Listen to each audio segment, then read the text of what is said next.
"He said you wouldn't come back," Ethan whispered, shivering in my arms, mud on his face and terror in his voice. My 9-year-old son had been left alone in the woods, as a joke, by my father, my mother, and my sister.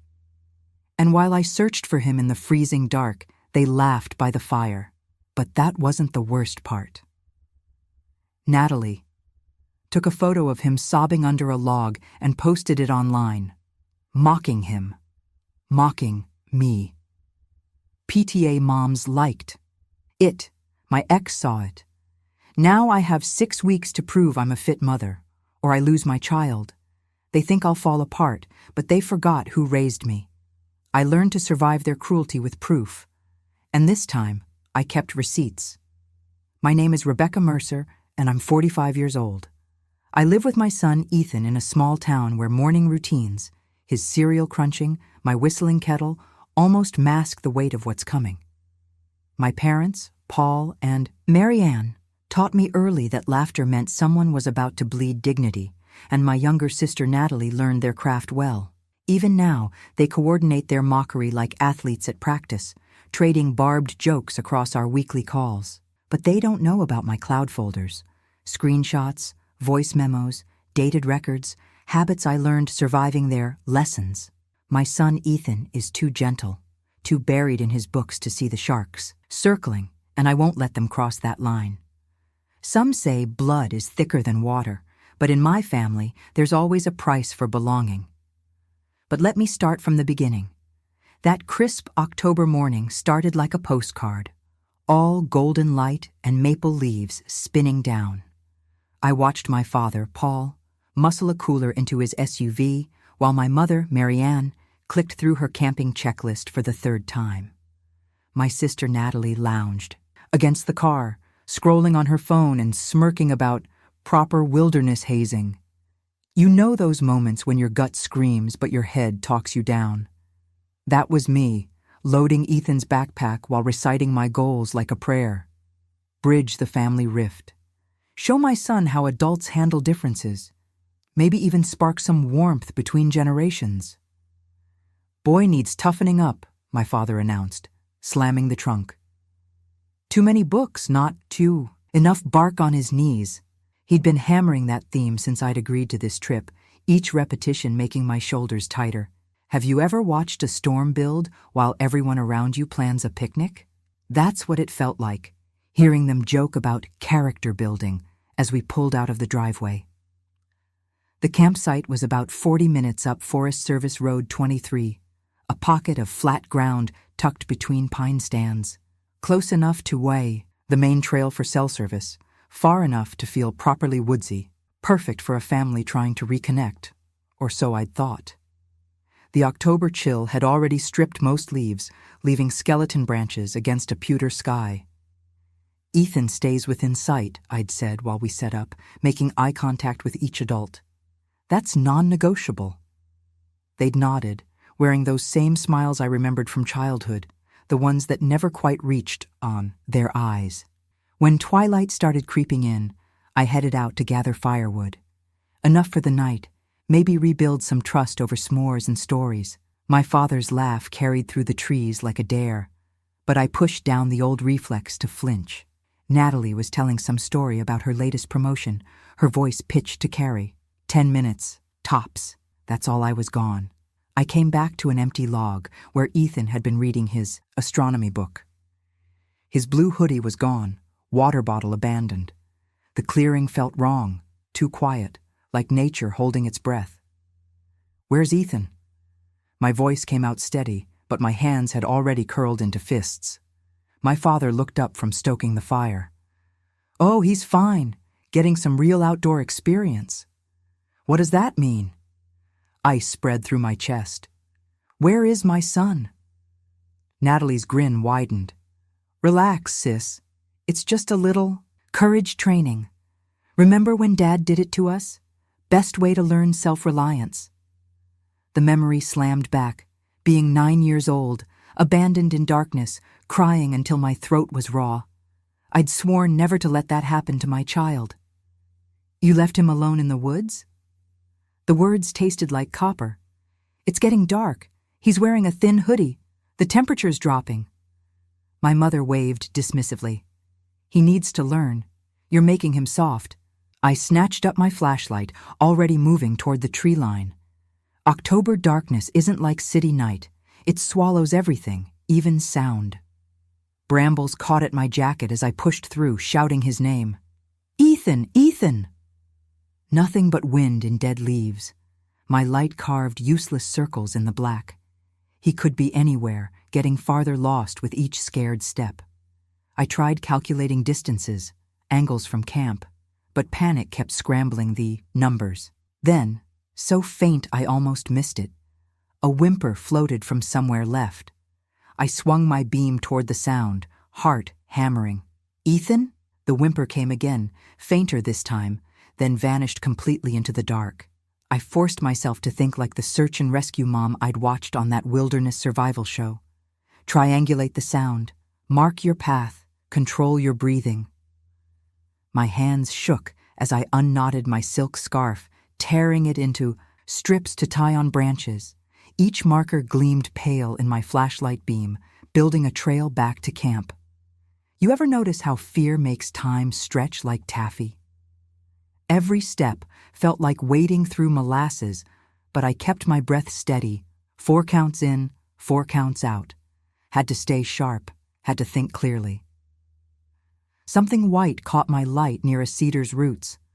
I crouched down, fingers trembling as I unfolded a torn page from Ethan's newest Spider-Man comic. He'd never willingly damage a book. My throat tightened, but then I spotted what I needed. Small sneaker prints pressed into a patch of mud, angling downhill. "Ethan," I called again, tracking those precious footprints. "Baby, it's Mom. Make a noise if you can hear me." The trail led me to a massive fallen log, its root ball torn up like giant fingers clawing at the sky. Remember what I said about fear stretching time? Well, those next few moments compressed into a single heartbeat when I heard a sniffle from beneath the log's branches. I dropped to my knees, shining the light through the tangles. There he was, my boy, curled up tight as a pill-bug. Tear tracks gleamed on his dirty cheeks. His blue hoodie was snagged and muddy, and he was shivering so hard I could hear his teeth chatter. "Oh, sweetie," I kept my voice gentle, the way you'd talk to a spooked cat. "I'm here now. You're safe." "Mom?" His voice cracked. He crawled toward me, branches catching at his clothes. I stripped off my fleece jacket the second he was clear, wrapping it around his shoulders. He felt ice cold as I pulled him into my lap, his whole body trembling. "Grandpa said," Ethan hiccuped, pressing his face into my neck. "He said you wouldn't come back. That I had to learn to be tough, not be such a baby." Something in my chest caved in, hearing those poison words in my child's voice. I'd lived through their lessons, survived their idea of toughening up. But this was different. This was my son. Know what clarity feels like? Real, bone-deep certainty? It hit me then, holding my shaking child in the dark woods. Never again would I let cruelty wear love's mask. Never again would family be an excuse for abuse. "Listen to me," I whispered, rocking him slightly. "I will always come for you. Always. What they did was wrong, and it's never happening again." I managed to get him on his feet, but his legs were wobbly from cold and fear. So I did what any mama bear would do. I picked up my 9-year-old son and carried him. Didn't matter that my arms burned or thorns caught my jeans. I followed my scarf markers back to camp, already planning tomorrow's exit. No discussion, no breakfast, just pack up and drive away. The campfire came into view, casting orange light on 3 smiling faces. My father's grin stretched wide beneath his salt and pepper mustache. My mother shrugged, like this was all perfectly normal. Natalie didn't even look up from her phone. I set Ethan down beside me, keeping one hand on his shoulder. "We're leaving first thing tomorrow. This kind of cruelty stops now." "Oh, come on," Natalie rolled her eyes. "You're being hysterical. It's just a character-building exercise." "It's abuse," I said flatly. "And it's done." My father stood up slowly, firelight throwing harsh shadows across his face. He leaned in close enough I could smell the whiskey on his breath. "If you can't take a joke," he said, voice low and final, "don't come home." First light wasn't much more than a gray smudge when I loaded our gear into the car. Ethan was still half asleep, stumbling a bit as I helped him into the back seat. I tucked his favorite blanket around him, the soft blue one with planets scattered across it, and kissed his forehead before closing the door.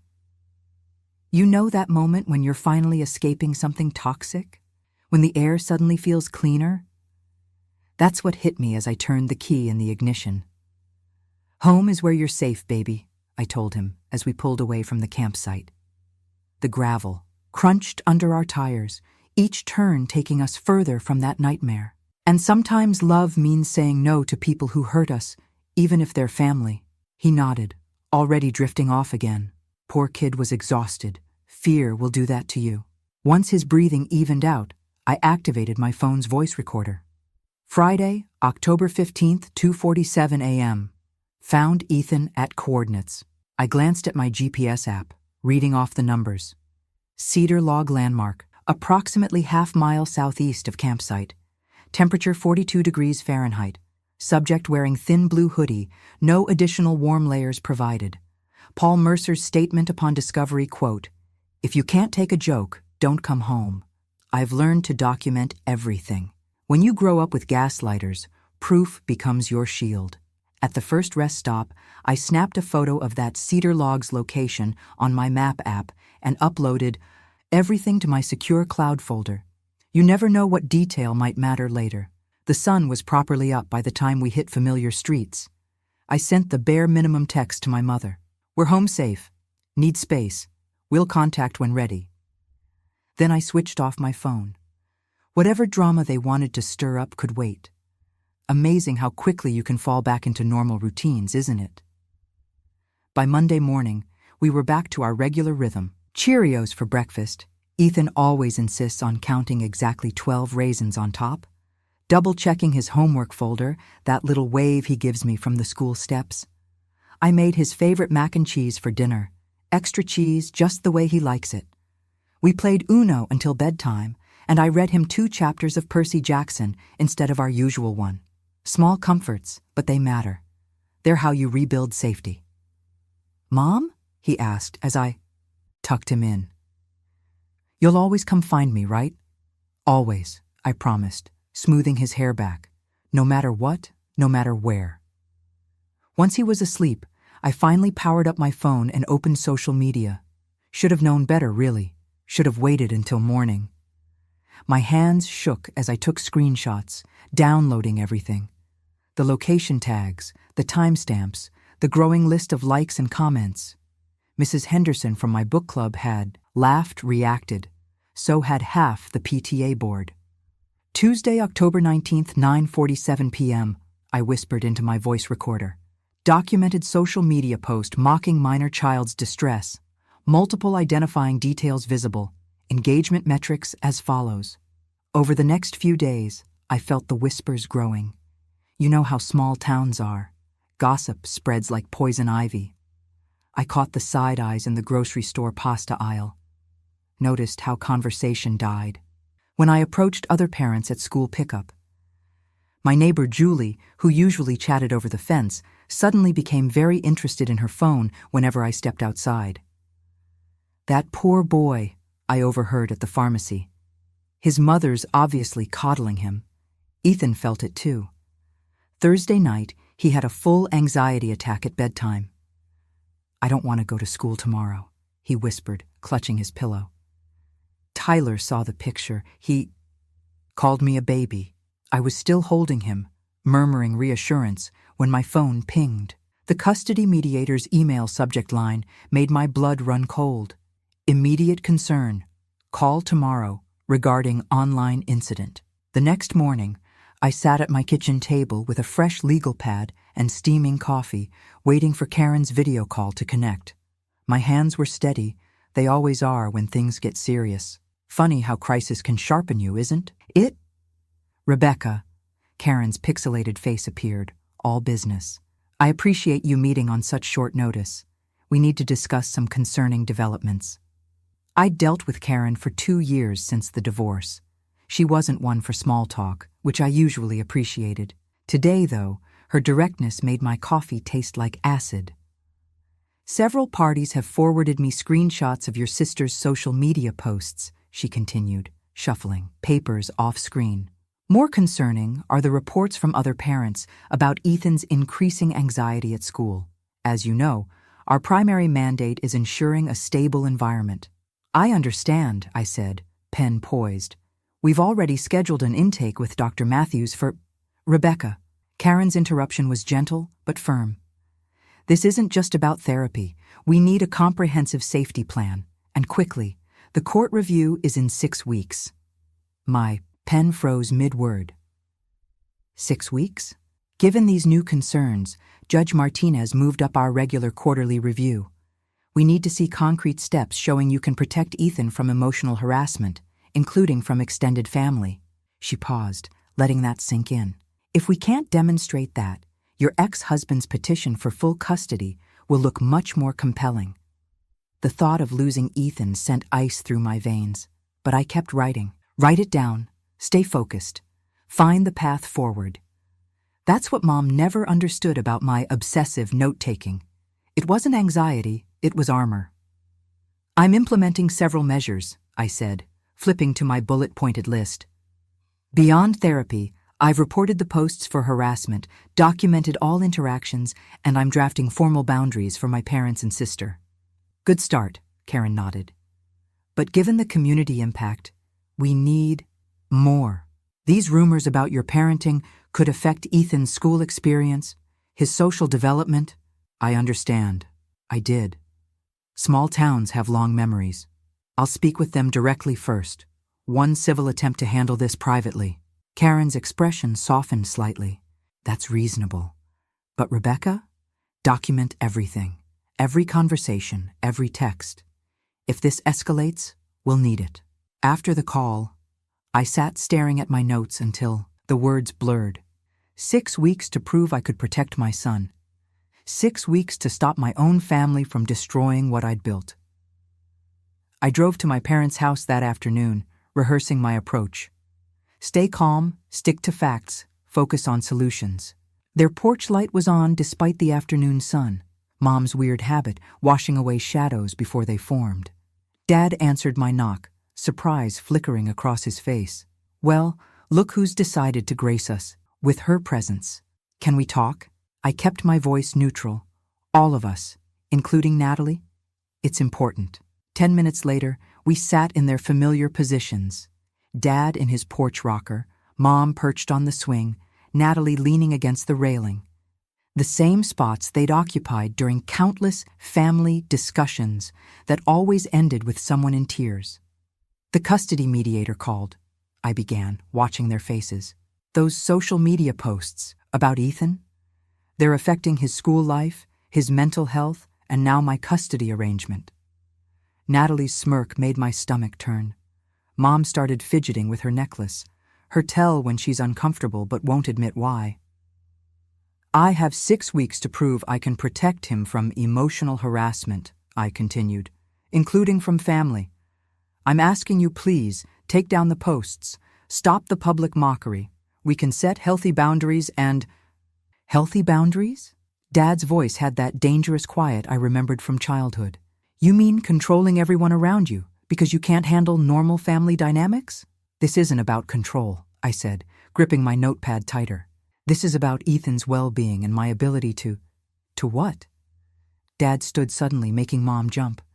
To raise him to be soft like you? Always writing everything down, analyzing every little thing to my death. He stepped closer, and I forced myself not to retreat. You want to talk about custody hearings? How about I testify about your unstable behavior, your paranoid note-taking, your overprotective hysteria? The porch light clicked off. Mom's hand on the switch, her silent signal that discussion was over. My father's threat hung in the darkness between us. I drove home with shaking hands, Dad's threat echoing in my ears. The moment I walked in, I went straight to my laptop and opened a fresh document. Write it down. Stay clinical. Time, date, exact quotes. I typed until the trembling stopped. You know what's funny? All those years of keeping detailed records, my family called it neurotic. Now those same habits might save my son. After finishing the incident report, I pulled up Dr. Matthews' number and scheduled Ethan's intake for 4:30. Just enough time to handle the paperwork. Avalanche this mess demanded. First, an email to Karen. Following up on our morning discussion, attempted family mediation unsuccessful. Attached, screenshots of social media posts, full photo series from campsite incident, and incident narrative with timestamps. Father escalated to custody threats. Will forward formal boundary notice once sent. I attached everything, including photos I'd rather forget. Ethan's tear-streaked face by the cedar. Log, the cruel comments under Natalie's post, the GPS pins marking our midnight search route. Next came the hardest part. Mrs. Chen, Ethan's teacher. How do you explain family trauma without traumatizing the school system? I kept it professional. Dear Mrs. Chen, Ethan's experiencing some family challenges that may affect his focus. Would appreciate extra support during transitions and recess. He may need quiet breaks or library time. Happy to discuss specific strategies. The boundary email sat in my drafts for 20 minutes while I tweaked every word. Paul, Marianne, and Natalie. Due to recent events and ongoing concerns, I'm establishing clear boundaries for Ethan's well-being. Non-compliance will be documented for court review. Send. No turning back now. When Ethan came home from school, his shoulders were pulled tight against his ears, the same way I used to hold myself in that house. Hey, buddy. I kept my voice soft. Remember those breathing exercises we learned? Let's practice before we see Dr. Matthews. We sat on the couch, and I demonstrated. In through your nose, count to 4, out through your mouth like you're blowing up a balloon. His small hands twisted in his lap, then released with each breath. 4 counts in, 4 counts out, just like we practiced. Dr. Matthews had kind eyes and a quiet office with a fish tank. She let Ethan pick his seat. He chose the beanbag by the window and asked simple questions about school, friends, what books he liked. Then came the hard part. I watched his fingers return to that twist and release pattern as he described that night in the woods. How dark it was. How Grandpa said I wouldn't come back. How the other kids at school saw the pictures and now whispered things. That must have been really scary, Dr. Matthews said, and I saw Ethan's shoulders drop a fraction. Finally, someone besides me was telling him his feelings made sense. Let's work on a safety plan for when you feel worried. What helps you feel secure? By the end of the session, we had a list. Breathing exercises, code words for when he needed a break, safe spaces at school and home. I felt steadier walking out, like we had a map through this mess. Then my phone buzzed. A text from Sarah next, door. You might want to see this, with a link to a neighborhood Facebook group. I shouldn't have clicked it, but of course I did. There it was, a whole thread about the hysterical mother who couldn't handle normal family bonding. Dad's golf buddy Bob had chimed in. Known the Mercers for years. She was always oversensitive, writing everything down like she's building a case. Now she's passing it on to that poor kid. My finger hovered over the screenshot button, more evidence for Karen, when a new notification popped up. Mark Wheeler commented on this post. My ex-husband, breaking his 2-year social media silence to join this conversation. My stomach dropped. Mark's comment was diplomatic poison. As a concerned co-parent, I'm troubled by recent events and their impact on our son's stability. Looking forward to discussing this during our upcoming review. Translation. He smelled blood in the water. I grabbed my planner and marked the days until the review. 42 boxes stared back at me. 6 weeks that would either save my son or hand him over to people who thought cruelty built character. You know those moments when the world narrows to a single point of focus? This was mine. I opened a fresh document and typed, Weekly Action Plan. Week 1, 2, Week 3, 4, Week 5, 6. I started a spreadsheet next, categorizing every harmful post. The data told an ugly story. Each entry got tagged with names of who shared, liked, or piled on. The ripples kept spreading.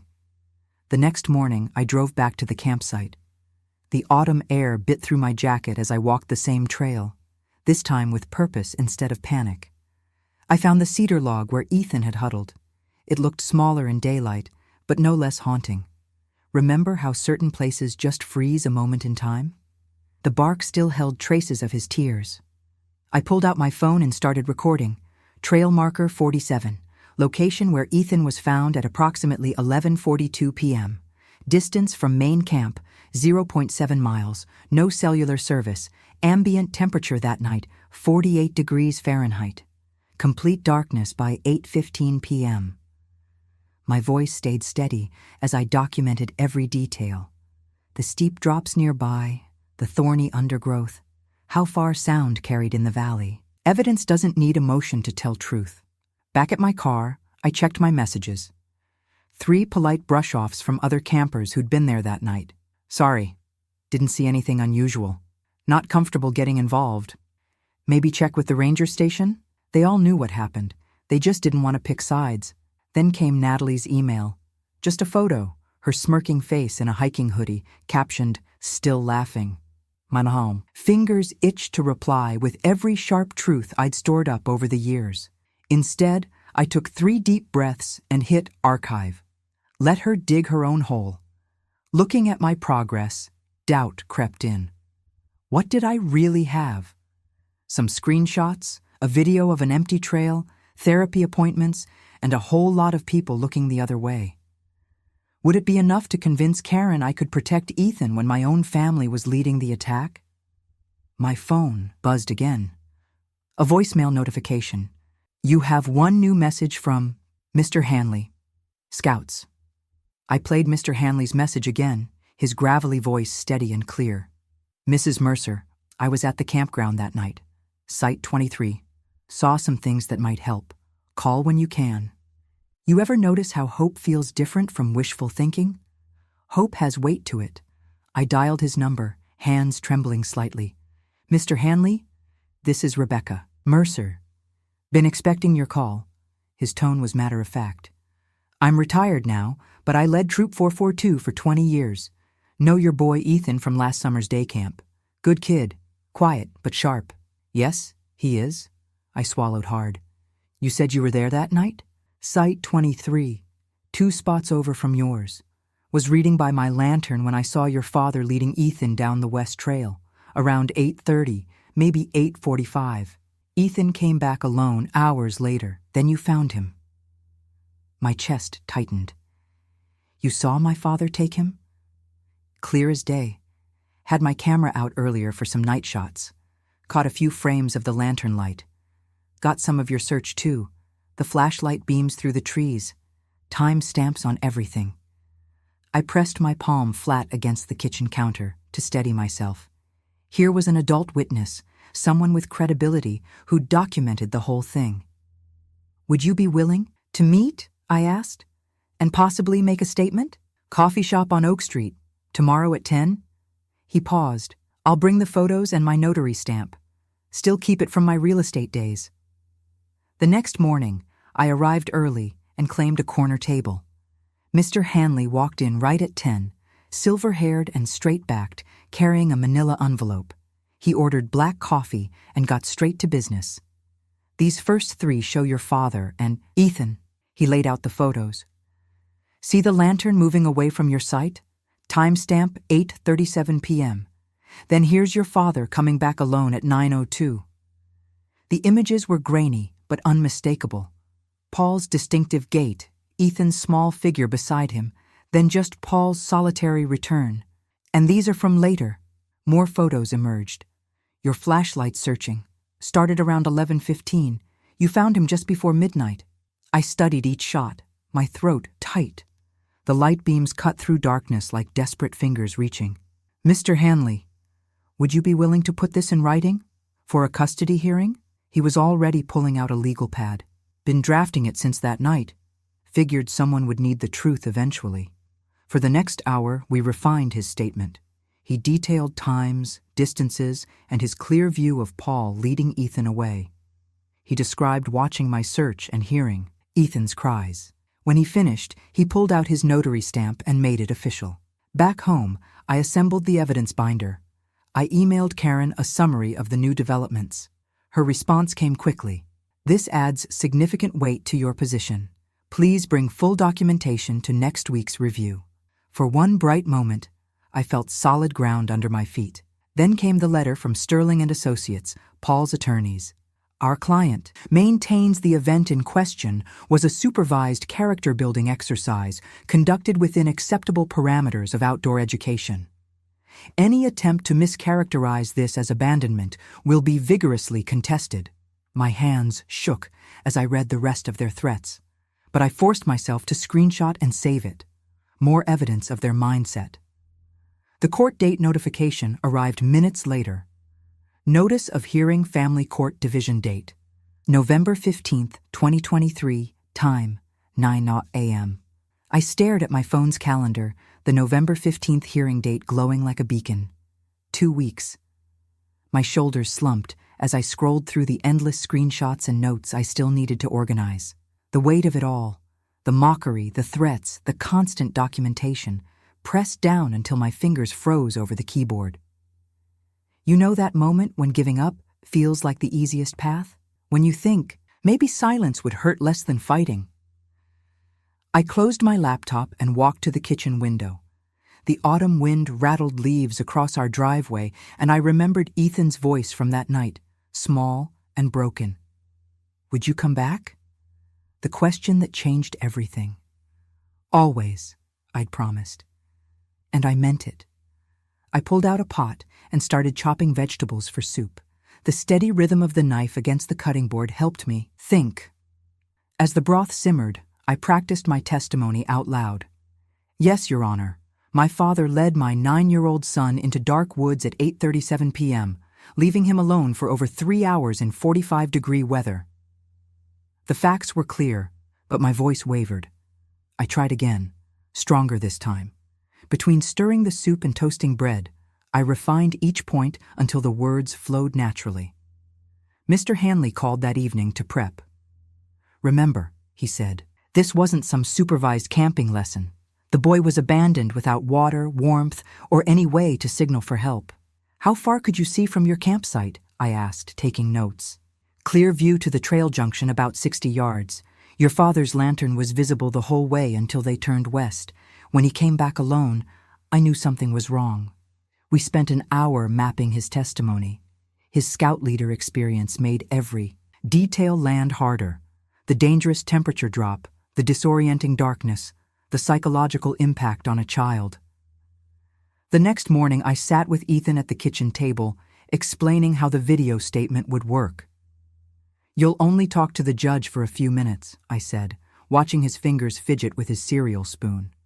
Just tell what happened like we practiced with Dr. Chen. Will Grandpa and Grandma be there? They'll be in a different room.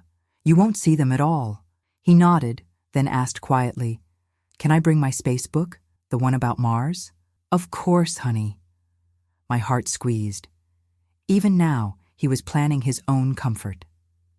The night before the hearing, I spread everything across the dining room table. Mr. Hanley's statement, blue tab. Medical records, green. School documentation, yellow. Social media evidence, red. And my detailed timeline, purple. Each piece told part of the story, building toward the truth. After tucking Ethan in with extra hugs, I stepped onto the front porch. The November air bit sharp and clean. My phone buzzed. Another Instagram notification from Natalie.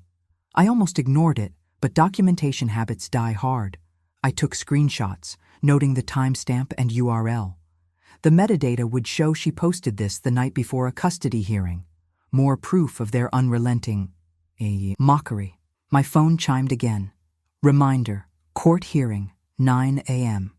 The porch light flickered, casting jumping shadows across the worn wooden boards where I stood. Tomorrow would change everything, one way or another. The courthouse steps felt like a mountain that morning. Mr. Hanley met me at the entrance, his retired scout leader posture straight as ever, my evidence binder tucked under my arm like a shield. Ready? He asked. I nodded, though My throat had gone desert dry. Have you ever noticed how justice smells like furniture polish and old paper? The courtroom door opened at exactly 8:55 a.m. Judge Alvarez, a woman with steel-rimmed glasses and perfectly squared shoulders, studied her monitor as we settled into our seats. Paul, Marianne, and Natalie filed in with their attorney, all wearing expressions carved from stone. When the clerk called my name, I approached the podium, my timeline ready. The facts came steady, like I'd practiced. On October 4th at 8:37 p.m., my father led my 9-year-old son down the Western Trail at Cedar Grove Campground. Temperature, 45 degrees. Ethan wore jeans, a hoodie, and sneakers. No flashlight, no water, no emergency whistle. I played the nighttime photos first. Mr. Hanley's shots showing Paul's lantern disappearing into darkness, then my search beam cutting desperate arcs through the trees hours later. Next came my daylight video walkthrough, measuring the distance. Half a mile from camp to the cedar log where I found Ethan shivering. Dr. Chen's letter hit hard. She detailed Ethan's physiological symptoms during the abandonment: racing heart, hyperventilation, confusion from cold and fear. Her assessment of his ongoing school anxiety landed like hammer blows. Difficulty concentrating, startling at sudden laughter, asking teachers to verify pickup arrangements. But it was Mr. Hanley's testimony that shifted the energy in the room. He spoke with the calm authority of 30 years leading wilderness youth programs. I observed Mr. Mercer return to his campsite alone at approximately 8:50 p.m., he stated. He was laughing with the others by their fire while I heard distant calls for help in the woods. The temperature dropped rapidly after sunset. Any experienced outdoorsman knows you never separate a child from their group without proper gear and communication methods. This wasn't training. It was deliberate endangerment. Judge Alvarez's pen stopped moving. She looked up sharply at that last part, her gaze sliding to where my father sat. Next came the social media evidence. I walked through each screenshot chronologically. Natalie's first post showing Ethan's blurred face with "too soft for the bay" outdoors. The cascade of laughing emoji reactions, the shares that spread through our town's parent groups. I noted names, dates, and timestamps for every escalation. This targeted harassment continued despite my written requests to stop, I explained. When custody mediator Karen flagged concerns on October 18th, she gave me 6 weeks to demonstrate I could protect my son's environment. I outlined each step since then: therapy intake, school support plan, documented boundaries, parent-child coping skills class. Every action carefully dated and filed. During cross-examination, their attorney tried to reframe the abandonment as a supervised wilderness exercise. I kept referring back to the evidence, the photos' timestamps, Mr. Hanley's statement, the temperature logs. "And how long was your son alone in the woods?" he asked. 3 hours and 22 minutes according to the search party's GPS data, I replied. "Would you like to see the mapping overlay?" He declined. When both sides finished, Judge Alvarez removed her glasses and rubbed the bridge of her nose. The room went still as cemetery stones. She leaned forward, adjusting her microphone. Regarding visitation and community safety, Judge Alvarez's words rang clear as chapel bells through the hushed courtroom. The evidence presents an alarming pattern of deliberate child endangerment masked as character building. This court finds the respondent's actions both reckless and malicious. She tapped her stack of papers straight. Effective immediately, all visitation privileges for Paul and Marianne Mercer are suspended indefinitely. Any future contact with the minor child will require therapeutic supervision and explicit court approval. My shoulders dropped an inch. You know that feeling when you've been holding your breath so long you forgot you were doing it? She wasn't finished. Furthermore, this court takes particular issue with the subsequent social media harassment campaign. Ms. Natalie Mercer's public mockery of a child's trauma demonstrates profound poor judgment. She is likewise barred from unsupervised contact. I reached over and squeezed Ethan's shoulder. He was at school, safe with his teachers. but I needed to touch some part of him, even in memory. The existing custody arrangement with the child's father will continue unchanged, as he was not party to these events. Judge Alvarez fixed my parents with a stern look. This court strongly suggests the respondents seek counseling to understand the gravity of their actions. Dismissed. The gallery rustled as people stood. I gathered my binder, nodded thanks to Mr. Hanley, and headed for the door.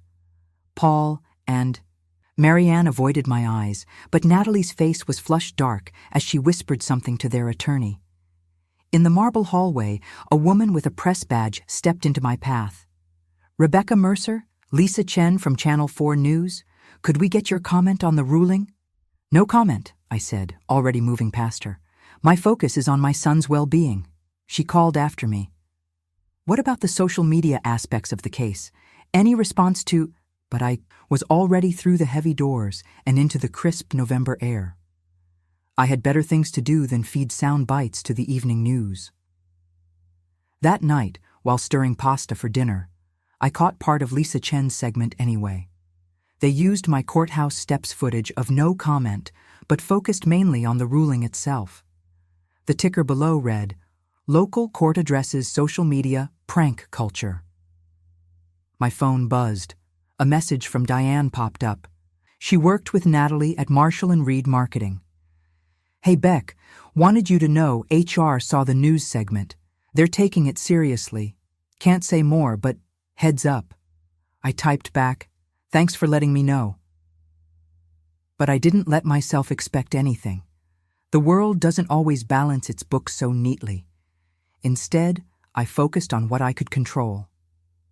Tomorrow morning, check in with Ethan's teacher about the weekly anxiety tracking sheet. Friday, at 4, therapy session to process the ruling. Monday noon, final submission to mediator, Karen documenting the court's decision. My phone lit up again. Natalie this time. "You ruined my life," the text read. Before I could decide whether to respond, another message appeared. A screenshot. The Marshall & Reed logo topped a formal email. "Dear Ms. Mercer, following recent events brought to our attention through local media coverage, Marshall & Reed Marketing has determined your actions constitute a violation of our code of conduct regarding child safety and social media usage. Your employment is terminated effective immediately." I set the phone down and stirred the pasta. The sauce needed more basil, I decided. Some things you can fix with simple adjustments. Others take time to sort themselves out. The phone buzzed again with more texts from Natalie, but I let them sit. I had a quiet dinner to prepare, a son to support through healing, and a new normal to build. The pasta timer chimed, and I reached for the colander. My sister had always loved having the last word, but tonight, the only sound that mattered was the gentle bubble of marinara sauce on the stove. A dinner made with love, not mockery, waiting for my boy to come home. The morning after Natalie's termination, my inbox filled with notifications from the local parents forum. Someone had shared Lisa Chen's news segment, and the comments section exploded. You know how small towns are. Everybody's got an opinion, especially when it involves kids. "Cannot believe they left a child alone in those woods," wrote Susan Barnes, who ran the youth soccer league, "and then mocked him online? Shameful." Pastor Mike weighed in. "Our community must stand against such behavior. Children deserve protection, not ridicule." Even Mrs. Henderson, who taught both Natalie and me in 3rd grade, chimed in, "I'm deeply disappointed in Paul and Marianne. This isn't the family I knew." I archived each comment methodically. Old habits die hard, but didn't engage. Let the truth speak for itself. A new email pinged from mediator Karen. "Rebecca, I've reviewed the court ruling and your complete documentation. Your safety plan demonstrates clear protective capacity. Continue maintaining written records and firm boundaries. I'm particularly impressed by your restraint during the social media escalation. Keep channeling that energy into Ethan's stability. Next review in 6 months, but contact me if needed before then." I drafted a formal email to Paul and Marianne, copying their attorney. Per Judge Alvarez's order, All contact with Ethan requires therapeutic supervision and explicit court approval. I've attached referrals for family counseling as recommended. Future communications must be in writing via this email address. Regards, Rebecca. My phone started ringing almost immediately. Paul, Marianne, 2 aunts, and a family friend all tried calling within the hour. I let each go to voicemail and responded with a brief text. Please email me at address. All communications must be documented. You'd be amazed how quickly people back down when they can't corner you by phone. I focused instead on Ethan's healing. The school counselor, Ms. Martinez, set up weekly check-ins to monitor his anxiety levels. She noticed he seemed more engaged when given specific tasks, so we created a reward chart for completing homework and chores. Small wins, but wins nonetheless. Our Saturday library visits became sacred time. Ethan would vanish into the stacks and emerge with armfuls of books about space, dinosaurs, or whatever caught his fancy that week. No judgments, no toughening up, just pure curiosity set free. In the backyard, we started small projects he could control. A bird feeder he designed himself, a mini vegetable patch where he chose what to plant. I'd catch him talking to the seedlings sometimes, encouraging them to grow stronger, broke my heart and healed it all at once. The last ripple came through Facebook. My cousin, Derek, always Paul's drinking buddy, posted a long rant defending the old-school parenting style and claiming kids today were too coddled. He tagged several family members, though notably not me. I took screenshots, saved them to my ever-growing folder, then adjusted my settings to quietly unfollow Derek. Some battles aren't worth fighting, especially when you've already won the war. The forum thread about the court case gradually sank under. Posts about bake sales and lost pets. Natalie's LinkedIn showed she'd moved to a smaller firm in the next town over. Paul and Marianne's Christmas card list probably got shorter. Life has a way of redistributing consequences like that. I was reviewing Ethan's therapy schedule for next month when I heard his footsteps on the porch. He burst through the door, cheeks flushed with excitement, carefully cradling something in his dirt-smudged hands. "Mom, look what we got in science class." He held up a small clay pot with a tiny oak sapling. "Ms. Wilson said it's part of our ecology unit. We each get to plant one." His eyes shone with possibility as he asked, "Can we plant this together tonight?" I took Ethan's hand and walked him to the sunniest corner of our backyard, where the late afternoon light painted everything in honey gold, the perfect spot for new beginnings. "Here's what I'm thinking, buddy," I said, marking a circle in the soil with my heel. "This little oak needs lots of sun and room to spread its roots, just like you." He nodded seriously, already on his knees with the garden trowel. I showed him how to dig twice as wide as the root ball, and we worked together, taking turns with the shovel. "You know what's special about oak trees?" I asked, watching him carefully measure the hole's depth. "They grow slow and steady, getting stronger every day, and they need protection while they're young, but once they're established," I patted the earth beside our work. "Nothing can shake them." Ethan's hands were covered in dirt as he gently lifted the sapling from its pot. "Like this, Mom?" "Perfect. Now we'll give it good soil to grow in." I helped him mix in some rich compost. Every living thing needs the right environment to thrive. We positioned the small tree, and I showed him how to spread the roots carefully.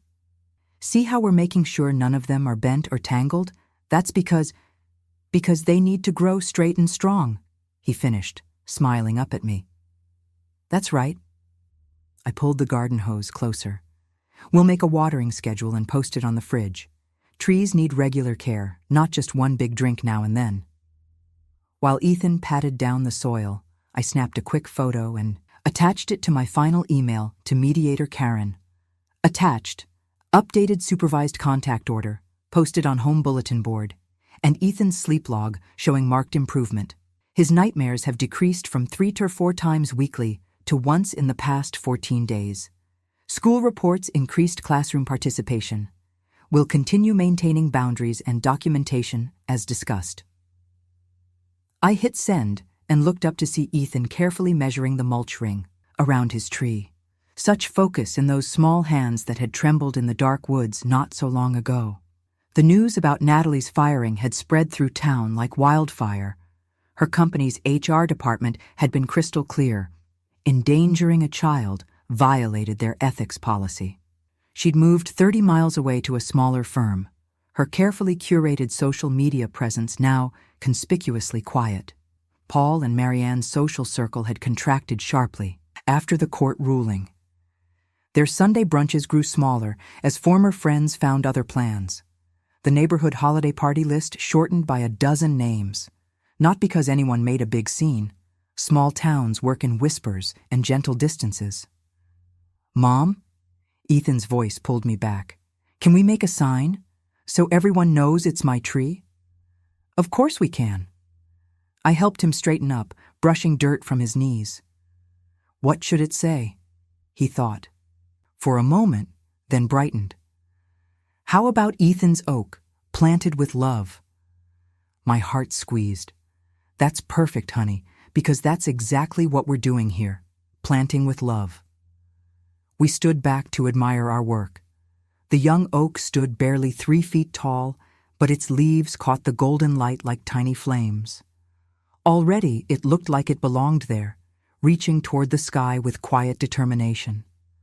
I wrapped an arm around Ethan's shoulders and spoke softly, as much to myself as to him. "You know what I've learned? Mockery dies, but love endures." He leaned into me, and we watched the sunset paint our oak's first shadows across the yard.